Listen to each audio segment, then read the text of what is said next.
Now let's talk about different types of lamps.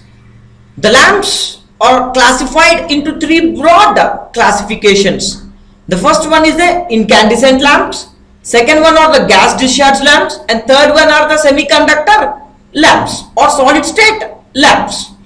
So under these gas discharge lamps, there are two other categories, that is low pressure discharge and high pressure discharge.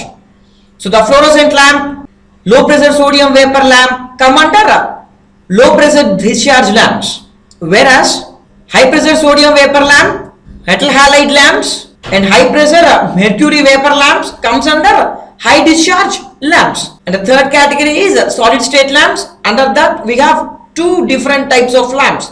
The first one is the LED, that is a light emitting diode, and second one is the OLED, that is organic light emitting diode. Now let's discuss one by one. Now let's start with the incandescent lamp, which is the first classification of lamps. So an incandescent light bulb or an incandescent lamp or an incandescent light globe is a electric light which produces light with a wire filament heated to a high temperatures by an electric current passing through it until it glows. So we need to pass the current through the filament until the filament glows, then you will get the glow in the electric bulb. So that is what is called an incandescent light bulb or incandescent lamp or incandescent light globe. So this incandescent light globe consists of a filament which is there inside the bulb, and there is, you can see it here, a filament which is there inside the bulb, and there is a quartz or glass bulb, and there are some electrodes at the bottom of this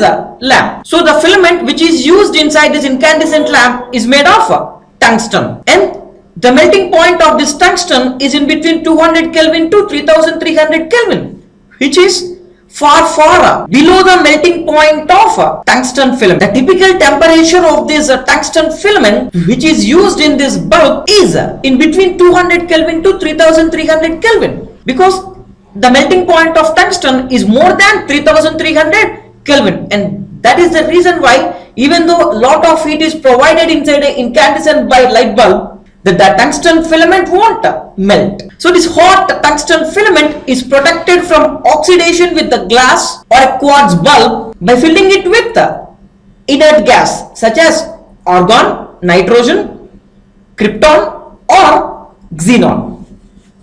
So we need to fill this light bulb with inert gases in order to prevent the oxidation of this filament with the glass or quartz bulb. So this incandescent light bulb works on the principle of incandescence. So what is this incandescence? Incandescence is the emission of electromagnetic radiation from a hot body as a result of its temperature. So as you observe in the first figure over there, when you heat a metal or an iron piece to red hot temperatures, it will emit electromagnetic radiation. That principle is called incandescence. The same incandescence principle is employed in incandescent light bulb. So this incandescent light bulb works on the principle of incandescence. So there is a normal light bulb, when you heat it to 2200 to 3300 Kelvin, it tries to emit the radiation, and that radiation will come in the form of a light. It is the principle of incandescence. When you heat that light bulb to 2000 to 3000 Kelvin, automatically it starts emitting the electromagnetic radiation, and that electromagnetic radiation is emitted in the form of visible light, and that is why the incandescent light bulb glows. So it is the principle behind the operation of incandescent light bulb. So incandescent lamps are very inexpensive to buy, they are very cheap, but what is the problem with them? But the running costs are very high compared to other lamps.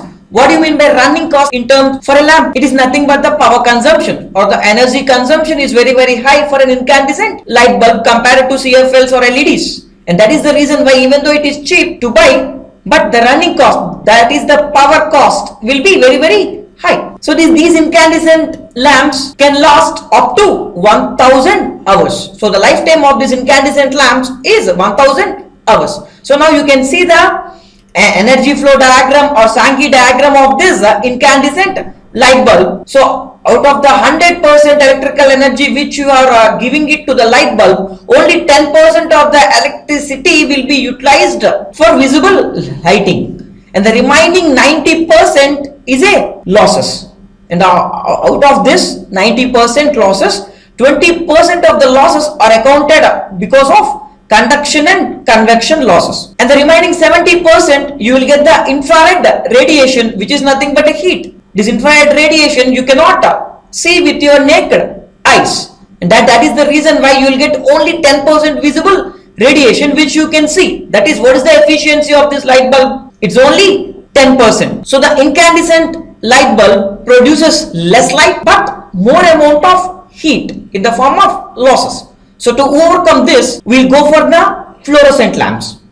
A fluorescent lamp produces more light and less amount of heat, as well as it is more efficient compared to incandescent light bulb. There are two different types of fluorescent bulbs, as you can see in the figures over here. The first one is a fluorescent tube, that is a tube light, and the second one is a compact fluorescent lamp, that is a CFL. Now again we can see the Sankey diagram of this fluorescent light bulb. This fluorescent light bulb has an efficiency of 25%. So out of the 100% electrical energy which is provided to the light bulb can convert that 100% electricity into 25% visible radiation that we can see with our naked eyes, and the remaining 75% is a loss. 45% is a loss due to conduction and convection, and 30% is because of the production of infrared radiation that we cannot see with our naked eyes. It will be in the form of a heat,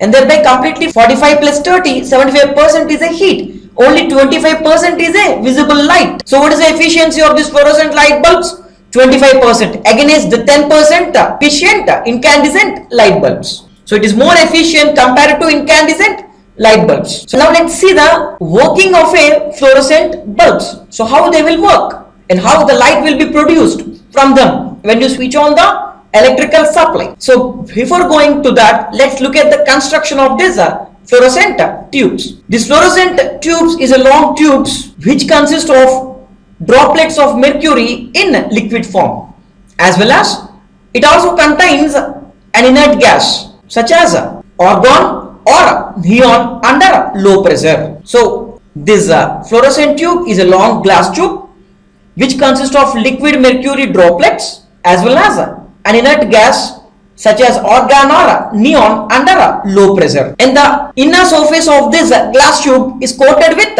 phosphorus. Why we need to coat it with phosphorus, we will see a couple of minutes later. But the inner surface of this fluorescent tube is coated with phosphorus powder. Now the electric current passing through the heating filaments of these electrodes heats up the filament and boils off an electron from it. Now these heated electrons ionize the inert gas which is inside this glass tube. Because how they will ionize? So because of application of a voltage between the two electrodes, the electrons which are boiled off from this electrode filament will now move from cathode to anode because of the potential difference. So on their way, they will ionize the inert gases. So when they ionize the inert gas, some amount of energy will be created. A huge amount of energy will be created. And this energy will convert the mercury which is in a liquid state into a vapor state. So because of the collision happening between the electrons and the inert gases, the inert gases will get ionized, and because of this there is a huge amount of heat produced inside this glass bulb, and this heat will excite this mercury liquid into vapor state, will convert this mercury liquid into vapor state. So when these ions and electrons further collide with each other as well as with the mercury vapor, they excite the atoms in the mercury vapor. So what happens? The electrons will move to the upper orbits. So after some time they will come back. So once they come back to their original orbit, that is the electrons, once they come to their original orbits, they release infrared radiation which we cannot see with our naked eyes. And that is the reason why we'll coat the inner surface of the glass tube with fluorescent material called phosphorus powder. Now what happens? Now this infrared radiation will excite when it touches the glass tube, there is a phosphorus coating on it. The phosphorus atoms will now take the heat of this infrared radiation and then they will get excited to their higher orbits. So after some time when they come back to their original state, they release the visible light that you can see with our naked eye. So it is the working principle of a fluorescent light bulb. As you can see in the picture over here, so whenever you pass the electricity through the fluorescent tubes, the filament will get heated up and boil off an electron from it. And these electrons will move from cathode to the anode terminals because of the potential difference, and when they are moving on their way, they collide with the inert gases, and these inert gases will ionize. This results in the formation of huge amounts of energy, and that energy which is liberated because of the collision of the electrons and the inert gases will now be utilized for converting the mercury liquid into mercury vapor. Now the mercury which is there inside this glass tube is converted into mercury vapor, and the electrons and the inert gas ions which are existing inside the tube now will now collide with this mercury vapor. Because of this, the electrons which are there inside the mercury vapor will move to the higher orbits. So once they come back to its original orbit, they release infrared radiation which we cannot see, and that is the reason why we'll coat the inner surface of this fluorescent tube with a fluorescent material called phosphorus powder. Now once this infrared radiation touches this fluorescent tube, the atoms of the fluorescent material or the phosphorus atoms will excite to the higher orbits. Now once they come back to their original orbits, they release visible light that we can see. All this thing will happen in a fraction of seconds, in a fraction of milliseconds also, after the switch is on. And that is the reason why whenever you on the switch, you can get the white light. And between these two instants, you have all this working taking place in fraction of milliseconds. Now let's talk about the gas discharge lamps. First we will see mercury vapor lamps. A mercury vapor lamp, you can see the mercury vapor lamp here. So in this lamp, the mercury vapor is kept at very high pressure and is filled inside a glass tube with two electrodes. So in this mercury vapor lamp, the mercury vapor at high pressure is filled into a glass tube consists of two electrodes. So when current passes through these electrodes, the mercury vapor got ionized and forms an arc which emits the light in ultraviolet region. So what happens?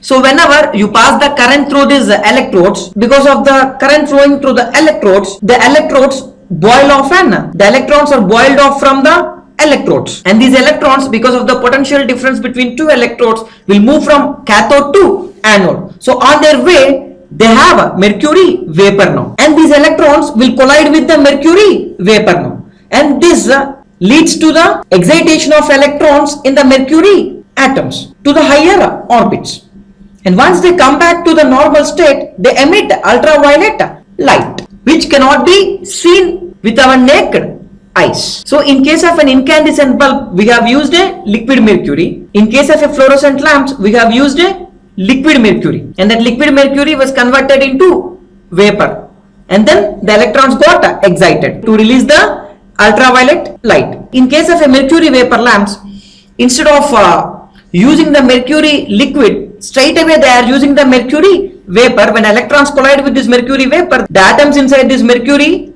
will excite to the higher level orbits, and once they come back, they will release the ultraviolet light which we cannot see. So the inner surface of this mercury light bulb is also coated with a fluorescent material called phosphorus powder. Now what happens? So in order to convert that ultraviolet radiation produced by the mercury vapors into visible light or visible radiation, the inner surface of the tube is now coated with the phosphorus material.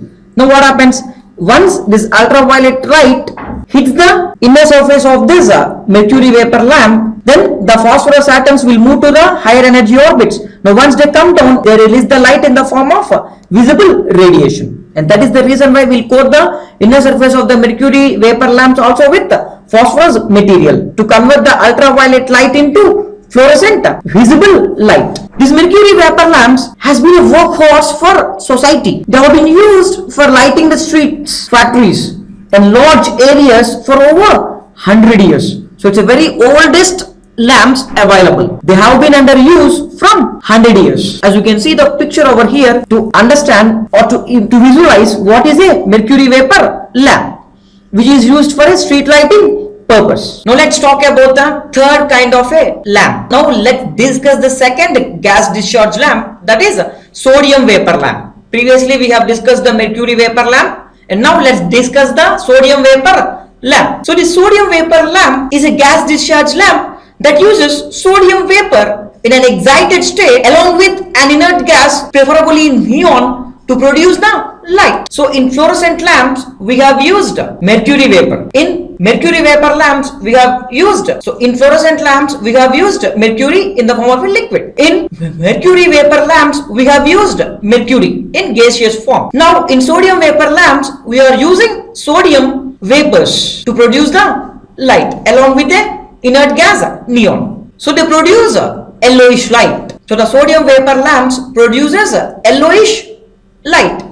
Now you can see the picture over here, right? The street lights are powered with the sodium vapor lamps, and that is the reason why you can see the yellowish lighting on the streets. So the sodium vapor lamps work at the high pressure or low pressure sodium. So if I use a low pressure sodium inside a light bulb, I call it a low pressure sodium vapor lamp. On the other hand, if I use a high pressure sodium inside a light bulb, I'll call it a high pressure sodium vapor lamp. So initially the neon gas is used to start the discharge and the lighting appears to be pink. The process is done, taken over by the sodium vapor, and then you will produce a yellow light when full discharge happens. So when the light is fully discharged, you will get a yellowish color. So at the beginning when you just turn on the light, it appears pink in color because of the neon discharge, and later the discharge is taken over by the sodium vapor to produce a very high intensity yellow light. So once the yellow light is appeared, it is nothing but the gas is fully discharged.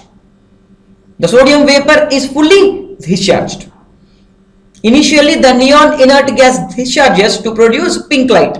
So once this process is taken over by the sodium vapor lamp, the sodium vapor lamp completely discharges to produce a yellowish light which is used for street lighting purposes. Now let's see what is a light emitting diode. So this LED stands for light emitting diode. It is one of a solid state lamp. An LED consists of a chip of semiconducting material that has been doped with impurities in order to create a PN junction. This LED is nothing but a PN junction, which is a combination of P-type and N-type semiconductor materials. Instead of a filament in normal bulbs, we'll use semiconductor material as a filament in light emitting diode to produce the light. So this light emitting diode is essentially a PN junction opto semiconductor device that emits a monochromatic light, which is nothing but a single light color when current passes through it. So LEDs convert electrical energy into light energy. As you can see in the picture over here, the short lead is called a cathode, which is a negative terminal, and the long lead is called an anode, which is a positive terminal. So the symbol of a LED will be shown in the screen. So the positive terminal is a P side and the negative terminal is an N side, right? So positive anode, that is a P-type material, and negative cathode is a N-type material. And you have the two light arrows which separates it from the normal PN junction diode. The normal PN junction diode will act as a switch, but this LED will produce the light, and that is the reason why we'll show two arrows on top of this LED. So this LED, so what is there inside this light emitting diode? So this light emitting diode consists of three major parts. The first one is a transparent plastic case. You can see on the figure the red color one, which is a transparent plastic case. And second one is a terminal pins, that is the anode and cathode. The anode and cathode are the terminal pins. The first one is a transparent plastic case. In the figure you can see a red color casing, that is what is called a transparent plastic casing. And the second part is the terminal pins. So what are these terminal pins? Anode and cathode are called the terminal pins. And the third part of this LED is a heart of this LED, that is a semiconductor chip or a PN diode or a combination of P-type and N-type semiconductor material. So instead of a filament, a semiconductor diode which emits narrow spectrum of light is used in LEDs. Now let's see the working of a light emitting diode. As you can see in the picture over here, there is a P-type material, there is a N-type material. P-type material will be in the color green and the N-type material will be in the color yellow. And this P-type material consists of holes which you can visualize in white color. And this N-type material consists of electrons that you can visualize in black color. So once this P-type and N-type material combine with each other, the electrons will start flowing from N side to P side and holes will start flowing from P side to N side. So once they cross the junction or a depletion region, they'll recombine with each other. So once they recombine with each other, this results in the production of light. So once these electrons and holes recombine with each other, photons or the particles of light off from the semiconductor material. And this principle is called electroluminescence. So you can see it here. When you make the PN junction semiconductor chip forward biased, what happens? The electrons will move from N side to P side. And holes which are there in the P side will move from P side to N side. So once they cross the junction, they'll recombine with each other. So once they recombine with each other, some light is given off from this semiconductor material in the form of photons, that is particles of light. And this process is called electroluminescence. So what is electroluminescence? So electroluminescence is an optoelectrical phenomena in which a material emits light in response to the current flowing through it. So what happens now? You can see it here. There is a P-type layer and there is a N-type layer. When you connect the P-type terminal to the positive terminal of a battery and N-type to the negative terminal of a battery, the diode is said to be forward biased. Now this is a forward biased semiconductor material. Now what happens? The holes which are there in the P side will move towards the N side and the holes which are there in the N side will move towards the P side. So once they cross the junction, what happens? They'll recombine with each other, which results in photons of light emitted by the semiconductor material. And this principle of emission of light from a semiconductor material in response to the current flowing through it is called electroluminescence. Now you can see the picture of a LED street lighting system. In the picture, the LEDs are lightening the roads. So the LEDs are used as street lights for lightening the roads. So what are the colors of these light emitting diodes? As we have already discussed, this light emitting diode will produce only a single color because of electroluminescence. And the LEDs are available in red, yellow, blue and white colors. So blue and white LEDs are very expensive. The color of the LED is determined by the semiconductor material which is used inside this LED, not by the coloring of the transparent plastic case. You understand that? There is a myth that if the transparent plastic case is a red color, the LED glows in red color. The LED glows in red color. If the transparent plastic case is in green color, the LED glows in green color. So it is not the actual practice. It is not true. The color of the LED lighting is determined by the type of the semiconductor material which is used inside this light emitting diode, not by means of a transparent plastic coatings color. So as an example, you can see in the figure there is a LED and this LED is having a transparent plastic coating and that case is white in color. Even though it is white in color, you can get red color, green color, blue color, yellow color or green color depending upon the material which is used inside that LED, not by means of a transparent light cover, plastic cover. So we know that E is equal to h nu, and nu is a frequency which is given by c by lambda, where c is the velocity of light and lambda is a wavelength. So E is equal to hc by lambda. So the wavelength is inversely proportional to the energy. If the wavelength is less, the energy is more. If the wavelength is more, the energy is less. If the wavelength is less, the energy is more. If the wavelength is more, the energy is less. Now we have a VIBGR, violet to red. So this violet color is having a wavelength of 380 nanometers, whereas the red color is having a wavelength of 780 nanometers. Now you can see it here.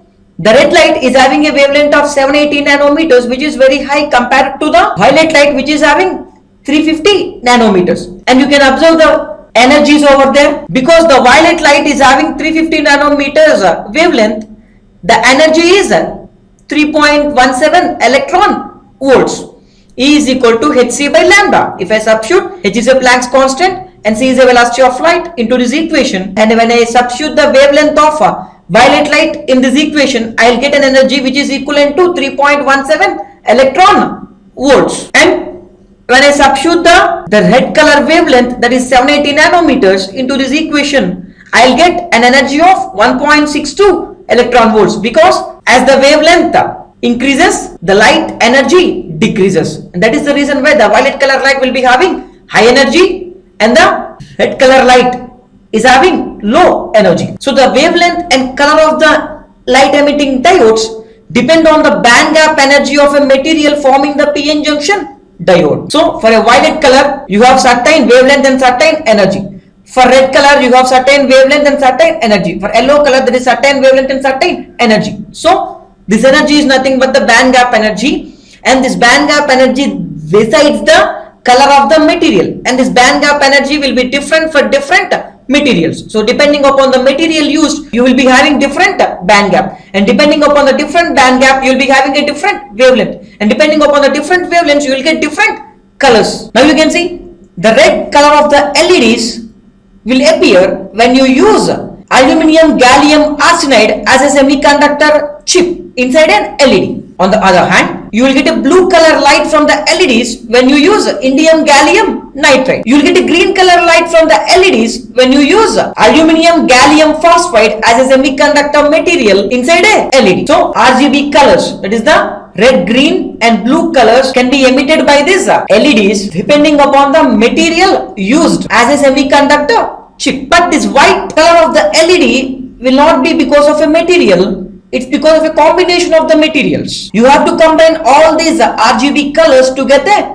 white light. So generally the white LEDs emit white color when the blue LED is coated with a yellow phosphorus color. When you coat the blue LED with a yellow phosphorus powder, then you will get white light from the LED. Now let's talk about the lost lamp. Now let's talk about organic light emitting diode, in short OLED. So an organic light emitting diode is also known as organic electroluminescent diode. This organic electroluminescent diode is a light emitting diode in which the emissive electroluminescent layer is a film of organic compound that emit light in response to an electric current passage. This organic LED consists of 4 different layers. The bottommost layer is a anode and the topmost layer is a cathode. Okay, so in between anode and cathode there are 2 different layers. So on the bottom there is a conductive layer and on the top there is an emissive layer. And these both layers, the conductive layer and the emissive layer, are sandwiched in between anode and the cathode. And both these conductive and emissive layers are made of organic materials or polymers, and that is the reason why we call this LED a light emitting diode. The difference between the normal LED and the OLED is that in this OLED, in between the anode and cathode, the emissive and conductive polymer layers are sandwiched. The principle of operation is same for both LED and OLED, that is electroluminescence. So what is electroluminescence? The electroluminescence is nothing but releasing the visible light from a material in response to the passage of the electric current through it. Now what is the difference between the OLED and LED in that case? Why we need to go for OLEDs? The OLEDs are very lighter in weight compared to LEDs, and they use an organic based chemicals. But the drawback with this OLED is, even though they are lighter in weight, the efficiency of this OLED is very less compared to the LEDs. But the major advantage is that there is a low power consumption when compared to normal LEDs. The organic light emitting diodes will consume very low power when compared to normal LEDs. Now let's discuss the working principle of OLED. How OLED works. As I already told you, OLED consists of 4 layers. From the bottom, the first layer is a anode, second layer is a conductive layer, third layer is a emissive layer, and fourth layer is a cathode. So when you pass the electricity between anode and cathode, so when you pass the electricity through this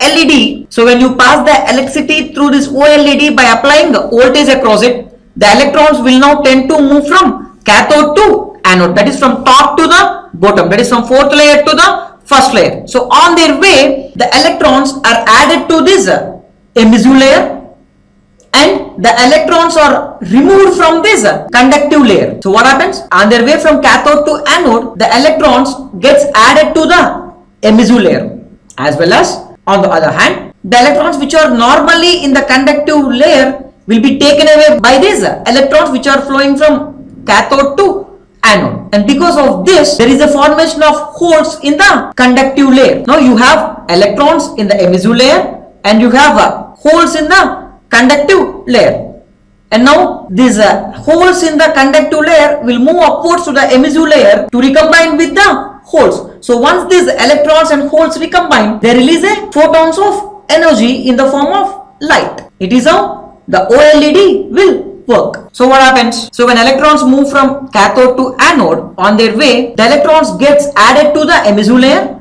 as well as the electrons are removed from the conductive layer, and because of the removal of electrons from the conductive layer, holes are formed in the conductive layer, and the holes which are there in the conductive layer will move to the emissive layer to recombine with them. So once they recombine, they produce photons of energy in the form of light. Now let's see the comparison among these lamps. So far we have discussed. Now let's first see the incandescent lamp. This incandescent lamp has an efficacy, that is lumens per watt, of 8 to 18, and it has an average efficacy of 14. So the efficacy range of this incandescent light bulb is 8 to 18 lumens per watt. On an average you will get 14 lumens per watt from this incandescent light bulb. It has a good color rendering index. So it has an excellent color rendering index.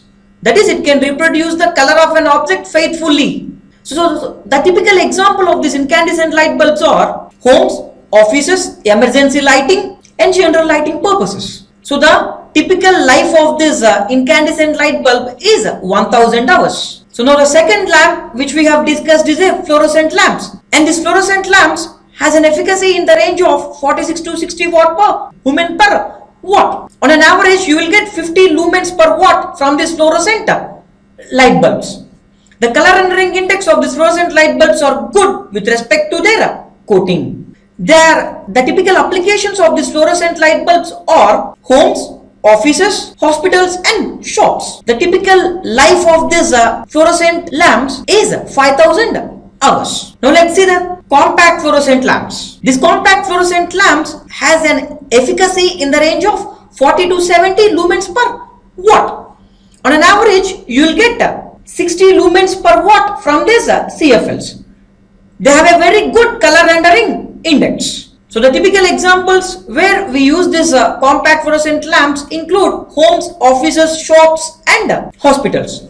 And the life of this compact fluorescent lamp will be more than the fluorescent lamp, and it will be around 8000 to 10,000 hours. So the next category is high pressure mercury vapor lamps. So this high pressure mercury vapor lamps has an efficacy in between 44 to 57 lumens per watt. On an average you will get 50 lumens per watt from this high pressure mercury vapor lamps.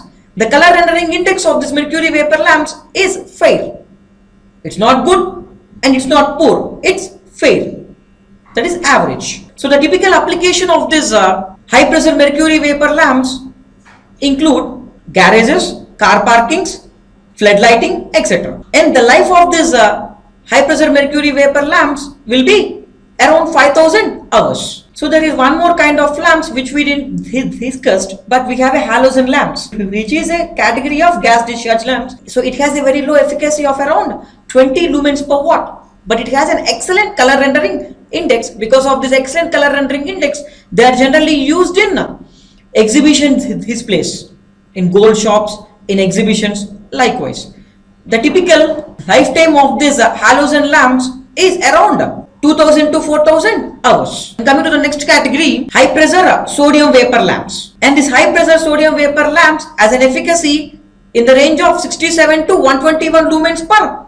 watt. On an average, this high pressure sodium vapor lamps has an efficacy of 90 lumens per watt, and the color rendering index of this high pressure sodium vapor lamp is fair.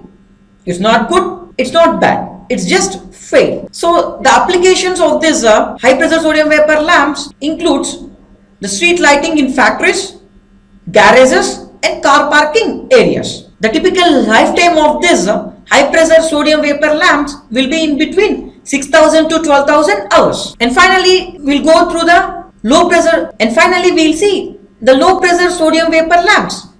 This low pressure sodium vapor lamps has an efficacy in the range of 101 to 125 lumens per watt. So on an average, these low pressure sodium vapor lamps has an efficacy of 150 lumens per watt. The color rendering index is very poor. So they cannot reproduce the actual color of the light faithfully. And that is the reason why they found its application in roadways, tunnels and in street lighting purposes. The typical lifetime of this low pressure sodium vapor lamp will be in between 6,000 to 12,000 hours.